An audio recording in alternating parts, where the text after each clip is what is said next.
वक्रतुंड महाकाय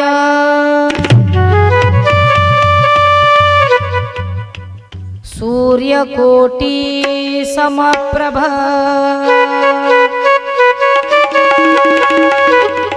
निर्विघ्नं कुरु मे देवं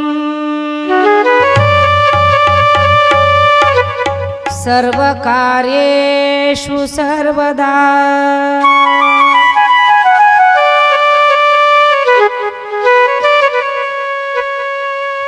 सर्वमंगलमांगल्ये शिवे सर्वार्थसाधिके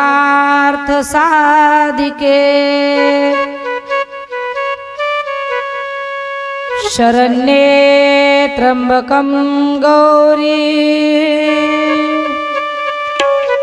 नारायणे नमोस्तुते।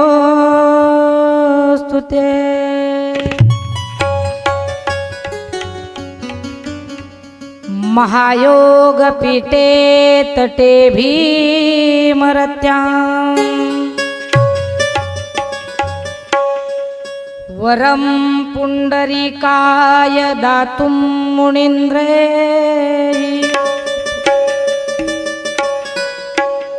समागत्य तिष्ठन्तमानन्दकन्दं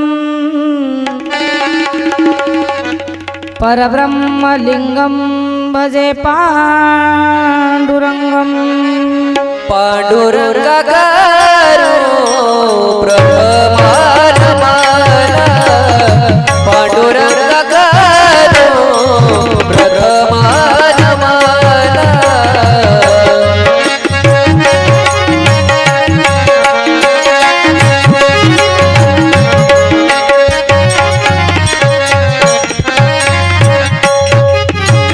पांडुरंगागारो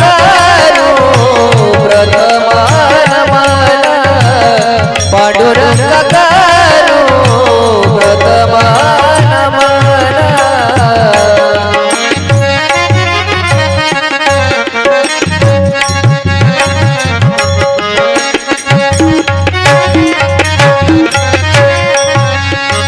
तुझरे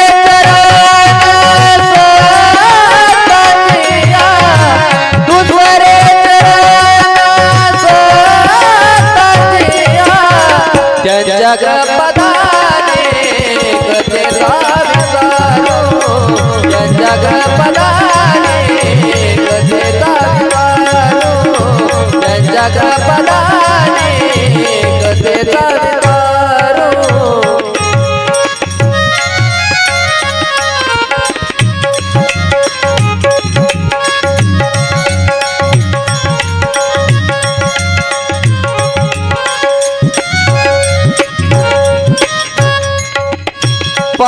पांडुरंगागारो प्रथम नमन दुसरे चरण संतया त्यांच्या कृपादानी कथेचा विस्तारो बाबा दे सद्गुरु दास तुका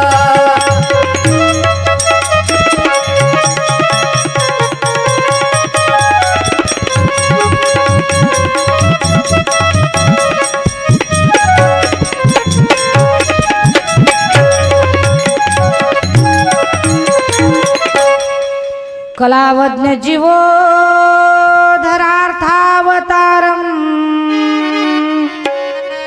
कलांकांक तेजोदिकामोदिवक्त्रं खलानिशवादापणोदार्हदक्षं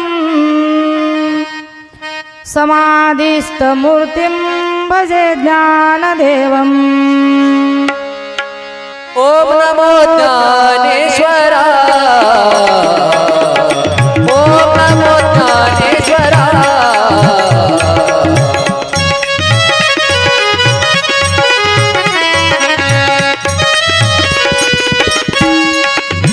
ओम नमो ज्ञानेश्वरा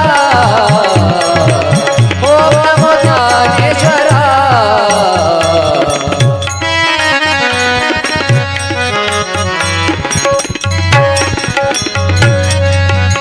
करुणा करा दयाळा करुणा करा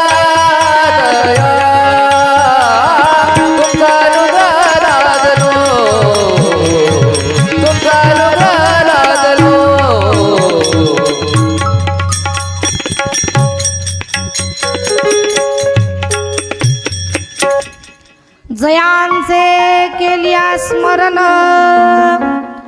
होय सकल विद्यांचे अधिकरण तेची वंदू श्रीचरण श्री गुरूंचे ते नमस्कारोनी आता लढीवाळ नामा विठोबाचा दास तयाचे चरणासी दंडवत मस्तक हे पायावरी मस्तक हे पायावरी मस्तक हे पायावरी मस्तक हे पायावरी या वारकरी संतांच्या या वारकरी संतांच्या या वारकरी संतांचा या वारकरी संतांचा या वारकरी संतांचा या वारकरी संतांचा मस्तक हे पायावरी या वारकरी संतांच्या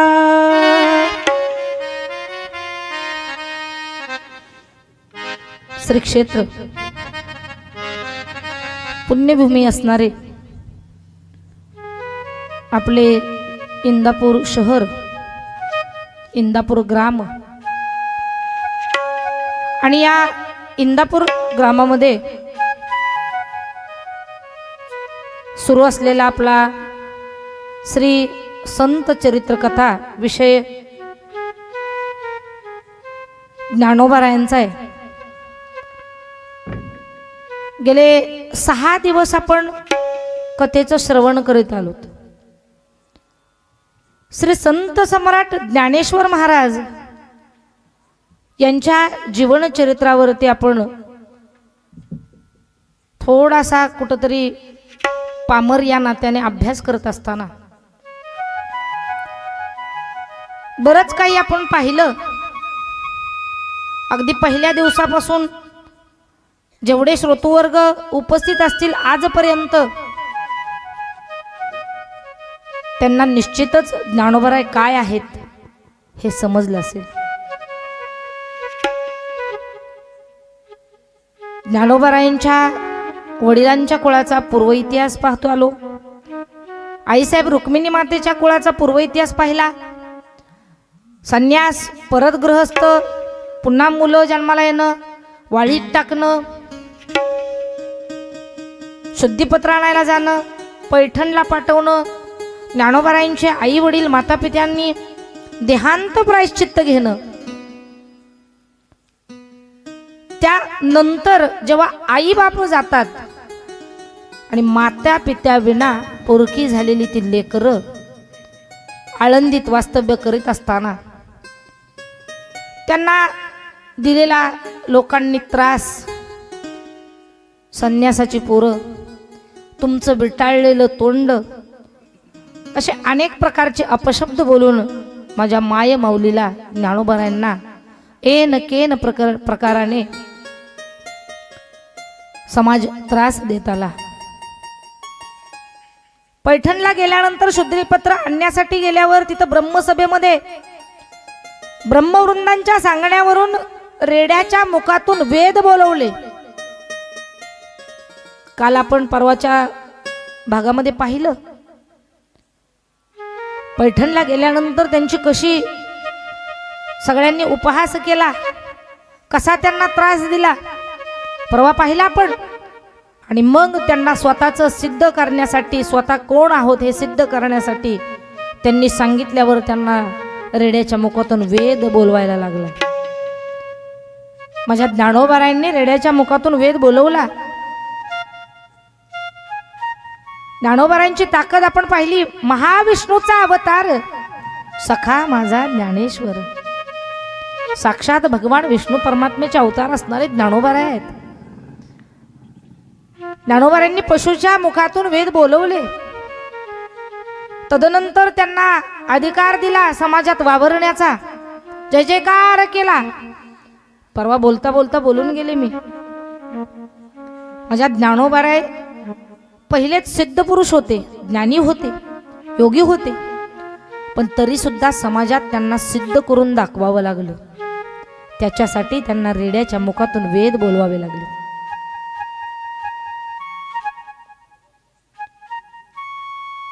पैठणचा सर्व प्रकार झाल्यानंतर ज्ञानोबाराय परत आळंदीला निघाले आणि जाता जाता आपल्या सोबत वाकोबा कोळ्याचा रेडा वाकोबा कोळी यांना सोबत घेऊन नेवाशाला पोहोचले. तिथं ज्ञानेश्वरीचं लिखाण करण्याकरिता मेलेली व्यक्ती ज्ञानोबाराय जिवंत करतायत आणि त्याच्या हातून ज्ञानेश्वरीचं लिखाण करून घेतायत. 700 श्लोकावरती भगवद्गीतेच्या प्राकृत भाषेमध्ये ओवीबद्ध लिखाण करण्याचं काम सच्चिदानंद बाबांनी केलेलं आहे आणि माझ्या ज्ञानोबारायांनी सांगण्याचं काम केलेलं आहे.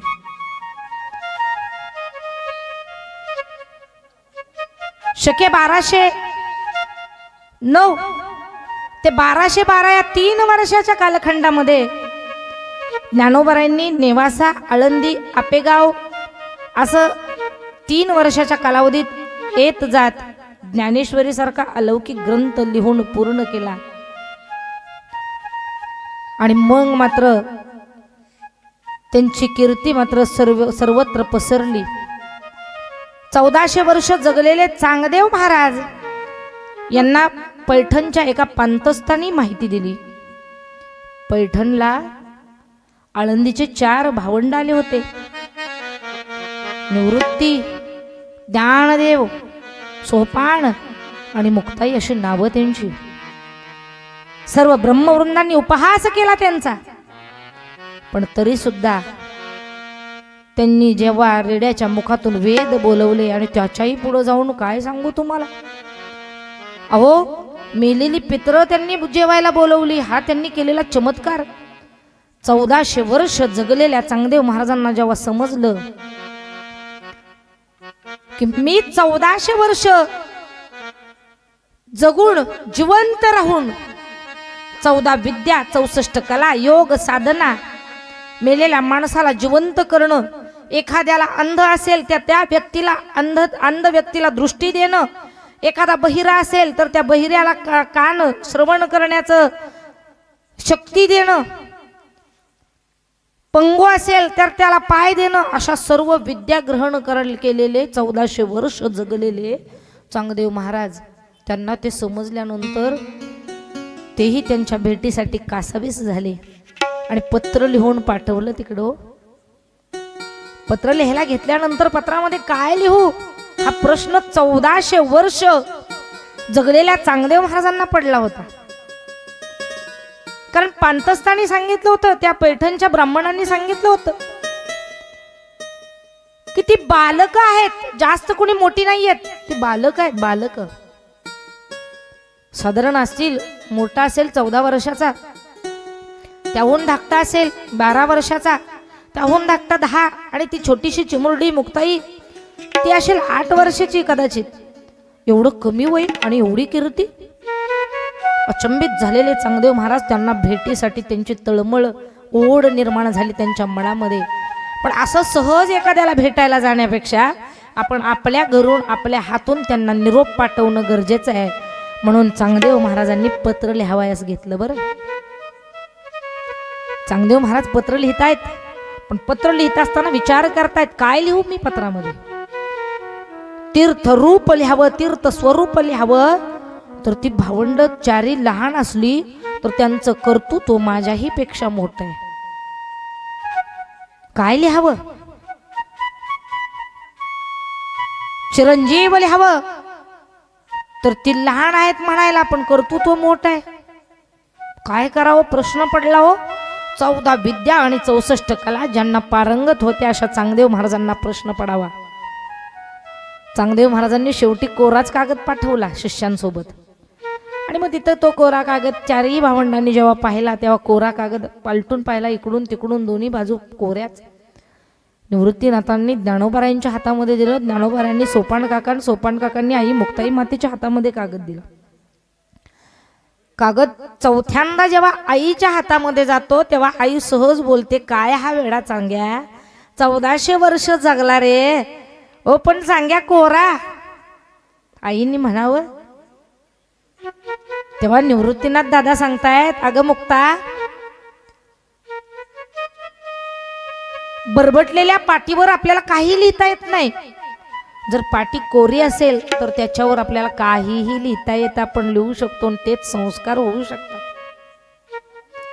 आणि मग निवृत्ती दादा ज्ञानोबरायांना सांगतायत, एक गुरु या नात्यानं आज्ञा देतायत, ज्ञाना, या कोऱ्या कागदावरती या चांग्याची बुद्धी आता सध्या पत्र लिहिण्याकरता चांगल्याला शब्द सुचत नाहीयेत, तुम्ही याच्यावरती लिहा आणि द्या तिकडं पत्र पाठवून.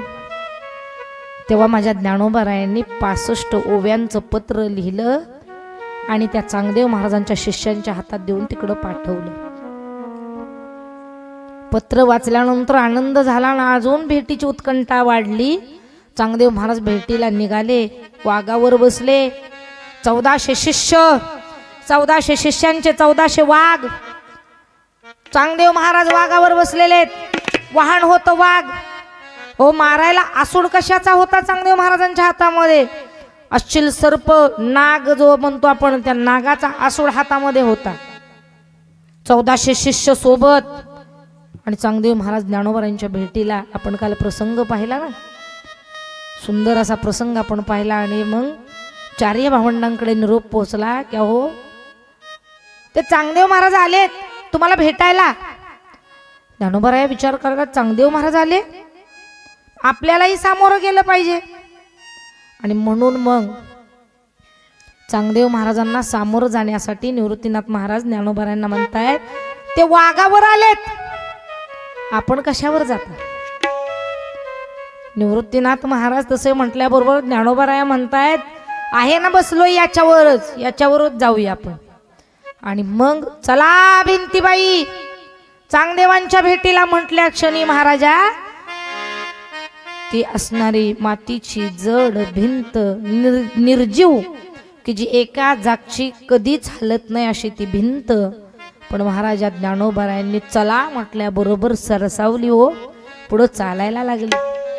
आणि मग आळंदीमध्ये विश्रांत वड ठिकाण आहे, वडगावला जाताना लागतं, ते आळंदीच्या थोडंसं बाहेर गेल्यानंतर त्या ठिकाणी हा चांगदेव महाराजांनी या चारही भावंडांच्या भेटीचा प्रसंग काल आपण इथं साक्षात प्रात्यक्षिक पाहिला.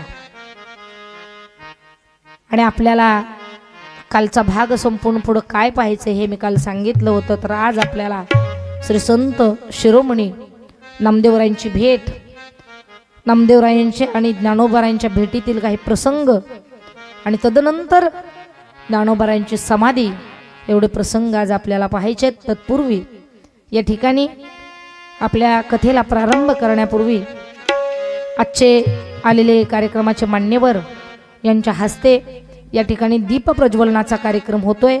कृपया कार्यकर्त्यांनी नामोल्लेख करावा.